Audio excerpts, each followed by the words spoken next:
Good morning or good afternoon, whichever it is when you're watching this.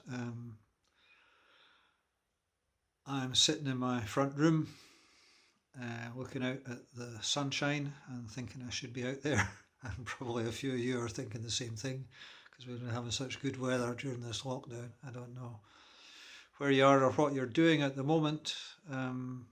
Lost touch with the reality of how you're managing in this really difficult time. And I face some dilemmas in my headship, but I'm sure there's a lot of dilemmas raised by what's going on just now, and I wish you all the best with it. So for what it's worth, this is the little talk that I do in this second part of your programme. I think it's the second part, and I met you in the first part. I've cobbled together this rather unusual arrangement in my front room because my computer upstairs failed. So I ended up doing this on the camera, which is actually a more powerful computer probably than the computer I've got upstairs anyway. So I just hope it doesn't run down the battery before I finish. But on the plus side, this talk should be a lot shorter than the ones I usually do when I'm in person, because we're not doing wee workshoppy things in the middle of the talk, and I probably won't get any vibe from looking at the plants in my front room window the same as I do when I'm looking at you eagerly listening to me and writing things down. So I'll probably run through this really quickly. And you've probably read most of it anyway if you've read the Dilemmas book. But anyway, here we go. You should have handy beside you, and if you don't, just pause this video and go away and get it. The slides, which I think have been posted up for you, the PowerPoint slides. And also there's an article on equality, which I wrote for the GTC magazine a few years back, which I may refer to, that you might want to read at the time I'm talking about it. And also the article by John Macbeth, Drowning or Waving, which I also refer to in this presentation, and which I think you may want to read at the time rather than doing it later. It's up to yourselves, obviously, how you do this. And as before, much of what I'm saying to you is in the book, and what I'm saying is based on the book. So this isn't a shortcut to the book. There's a lot more in the book than I'm going to say. So we'll fire away. First of all, you know who I am. That's first slide. And I'll move on to the next one. The presentation will be much shorter, as I just explained. You'll see me looking to the right because I've got the slides up on the right of the screen here. I didn't use the university software. I had a look at it. It was too complicated. I'm only going to use it once a year, if that. So that's why you're getting me on YouTube. And obviously, the whole point of this is to help with your own, work when you're thinking about your own practice and writing your assignments. So moving on, you remember that the origin of this book was my experience as a head teacher, that what I felt were the oversimplistic management nostrums of the 80s and 90s, way back in those days. There was this kind of top-down, this is how you do it kind of philosophy, whereas I felt working as a head teacher was a much more challenging professional job than could be sorted by listening to somebody, remote person who didn't know the people you were dealing with, telling you how to handle the situation. And then in fact you were called to bring to bear a lot of concepts and ideas that maybe you hadn't faced before in your professional career, because you were in a much more public stage, and because there were many more challenges to the values you'd always assumed perhaps would apply, and because you personally could be under quite a lot of pressure. And one of the things I was really surprised about when I did the little bits of research I did in the background to this book, interviewing serving head teachers and so on, was how many were openly willing, in the kind of confessional atmosphere, if you like, of a one-to-one interview, to share with me some of the real personal crises they'd faced, often arising out of very specific and individual situations, like, for example, their relationship with a director of education, and how that relationship had gone wrong to an extent that they didn't feel they could trust that person. And maybe that person was bullied. There were quite a few of them talked about being bullied in their job by their local authority, or they felt they were bullied. Whether they were or not, of course, is another story. But it's those strong feelings, those emotions that really struck me very strongly. And it was out of that I, with a bit of reading and so on, put together this model that you've seen before, the 3 perspectives model. And last time we met, I spoke a fair bit about values. And today I'm trying to interrelate that to the concept of power and influence that are at play in professional headship. So just a quick recap then, the next slide. When we talked about values in course 1, you remember I also shared this thinking about the complexity, the psychology and the politics, and the mixing of the personal and the professional, which again is something that maybe you need the conceptual framework to understand sometimes how that works. What is your professional life and what is your personal life? And when you feel under attack personally, what does that mean for you as a professional? And how do you make these things work? And understanding them is an important part of coping with them and coping with the pressures. So moving on to the next slide, just a quick recap on the psychology side. We talked about how people in conflict situations or in difficult situations are often inside their own bubble. They can't get out of their own bubble in the way they see it. And the way they see it is often influenced by their emotions, but is also influenced by their predispositions conceptually, how they understand the situation. And that's where learning comes in, because you as a teacher or an educator, the lead educator in your school, you have opportunities to educate people, if they're open to education, about the broader sense of the concepts that are involved. So, for example, I took the concept of equality as one that was worth exploring. And there's a handout for you, I think, in this unit to go with this PowerPoint, just about the complexity of the concept of equality. And if you understand the concept better, you're better able to understand your feelings, your psychological, emotional reactions to particular situations where you may feel you're not being treated equally, that it's unfair what's happening. And of course, people understand these things differently, but it also matters to them differently. And that's the kind of emotional side, the intensity of those emotions that are at play quite often in these very difficult situations where a parent's coming into school and their child has done something awful to some other child in the school or disrupted something in the school.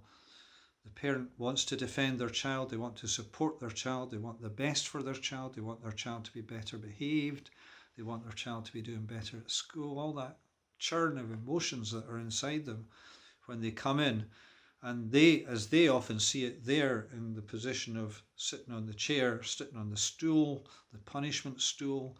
You are the person in high authority with all the power. They don't realize they've got power. We'll talk about that later. And of course, what you may have said or may not have said previously might affect their feeling about whether they can trust you or not. And we talked before, I think, about how trust is a really essential part, and there's a good bit about this in the book as a whole, about how trust is an essential part of a good working relationship between a head teacher and his or her staff, and a head teacher and his or her parents, and a head teacher and his and her pupils. And if you lose that trust, basically every encounter you have, the person you're meeting is wondering what angle you're coming from, or whether they can trust you to really have their best interests at heart. That doesn't mean agreeing with them. Of course, you may be educating them to see things differently. And that means disagreeing with them sometimes and challenging their perceptions, of course. But if they feel at heart they can trust you, that your heart is in the right place for them, well, then that goes a long way to setting things on the right road. And lastly, on the psychology front, as it says here, if people are open to learning, that's great. then you can have an exchange. If they're closed off, and quite often in my experience, the people that were worst closed off that I had to deal with were teachers, particularly certain kinds of teacher in certain situations. But anyway, that's another story. And we talked about all this already. So then we talked about ethics, and ethics is where you put your values into practice, because you can have all your values, but you're in the real world, you can't always put them into practice the way you want. And this is a minefield, and I've put up some quotes again on this slide, quotes that you've seen already, classic quotes from some of the literature. Heads cast alone, struggling to find a way forward, blindfolded in a minefield. Some of them, using simple phrases like child at the centre to help guide their thinking. Sometimes finding themselves in conflict with their authority over how to deal with a particular issue. And it might be any range of types of issue, and some of you have probably faced that at some time. And if you get into those kind of conflicts with authority, how do you deal with it? Do you face it head on, or do you kind of slide out the side and find a way? Hodgkinson, whom I recommended to you as a great read, and which I've summarised in the book, this philosopher from Canada who speaks about trying to use the principle of least principle. Because if you go straight to your values in any conflict or difficult situation, you may well find that you're standing your ground in a conflict because the other person has different values and there's no way you can find a place in the middle. So Hodgkinson counselled about finding this principle of least principle, and we'll look at that in a minute in more detail. Here it is, in fact, the slide I was talking about. I should have known this better. Anyway, here's the next slide from that Hodgkinson book. So he divides types of values into 3 levels. I think this is a really interesting way to look at it. And when you're seeing how people operate, if you use this framework, I think it's really, really helpful. Are people talking about their principles, and I will go to the wall for this and I'll die for it sometimes. I don't care what the conflict is, I'm going to carry on because this is a principle. Or are people more, kind of self-interested? As long as I can get something out of this, that works for me, and that's the type 3 value, I'm made to feel good, so I'm okay with that. If I come out of this all right, I may have ended up with a different solution, but somebody's patted me on the back and said, well done, and we'll sort something out for you later on. Okay, that's the type 3 values. And then in the middle are these political values, which, there's 2 different types. One is, what's going to get the best outcome? Okay, I know it's not exactly the right thing to do, but, hey, we'll make a wee compromise here and we'll move on. So these are the 2 types of political values that you see in operation as well. And as Hodgkinson explains, sometimes you can have all these things in play at the same time. So having some kind of conceptual understanding of the complexity of these situations and what's going on is really, really important. And I ask, usually if we were meeting together, I would ask you to have this little discussion with somebody.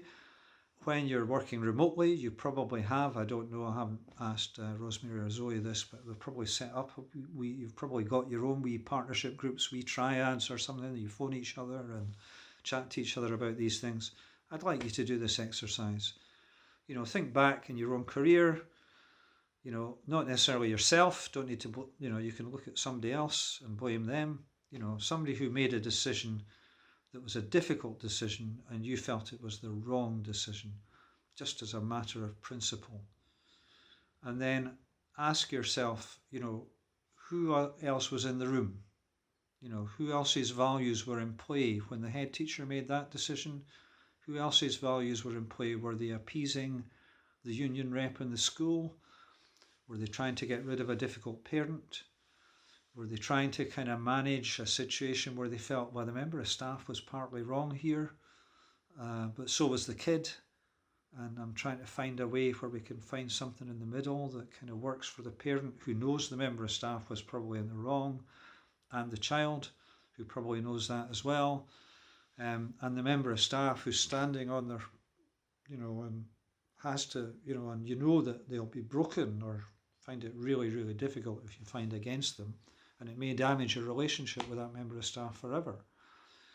So that's the compromise bit, and choose a good example and share it in discussion with your colleagues online. Okay, moving on. I'm talking too much. Talk too much. I don't usually talk about it at all, actually, but there you go. So moving on to the politics, and this is really more getting into the meat of it. This is often about who decides, who has the power to decide.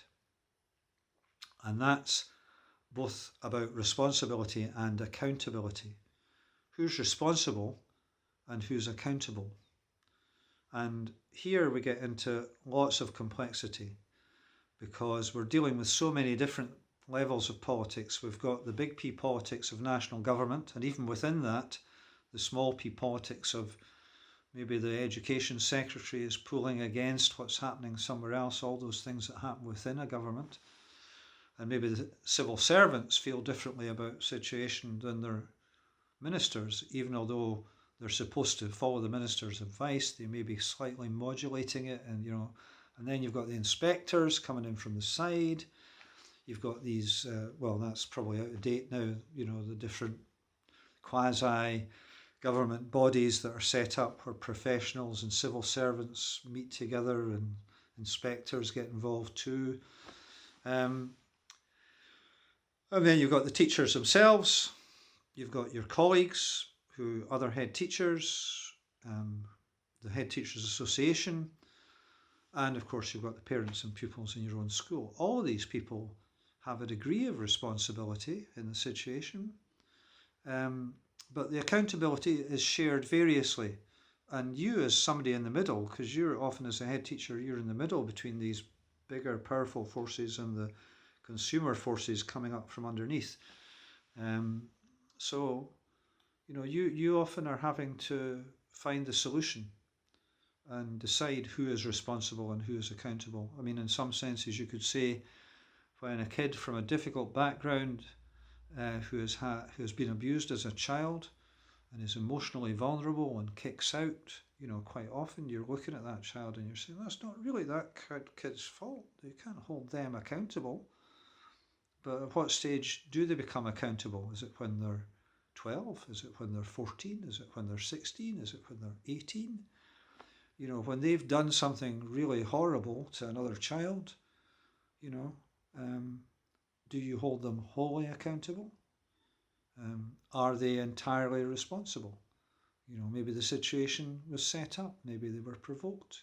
Incident in a classroom where the teachers, actually, when you find out about it, the teachers actually wound the child up and should have known better, But then the teachers under various pressures too. The teachers, their wife had a miscarriage or whatever it is. All these things are going on, which is why it's always an individual situation. There's no formula, and that's why good judgment is needed. But if we look at the politics then, quickly, I'm rabbiting too much. It's great, this talking to an audience that can't answer back. So, public management, we talked about this before. I think how this is the model that we were given really in the 80s and 90s. And when I started teaching in the 70s, it was a much more professionally based model. The idea was you just needed to employ good teachers and let them get on with the job, The problem with that model was, of course, it wasn't very accountable. The problem with the model that the Conservative governments of the 80s introduced was that it took all of the accountability and put it onto the professional person, whereas the accountability is more shared. And that was this model, the new public management model. Hold the professionals accountable for the outcomes. But then, you're dealing with a complex set of people, and they have a responsibility for some of the outcomes too. But under this model, the idea was that you as a citizen, you pay your taxes, you elect politicians to spend them well, the politicians develop the strategy and spend the money, to employ professionals, and those professionals are the people that do the job to the standard you expect. And if it's not being done to that standard, the problem is the professionals, and they should get their act together and blah, blah, blah. And that was all behind all the public service reforms of the 80s and 90s under the Thatcher and subsequent governments. And there's still a bit of that model around. But the model from Victoria Key is a more complex and nuanced model that does recognise, I think, the various flows of power in the system. So at least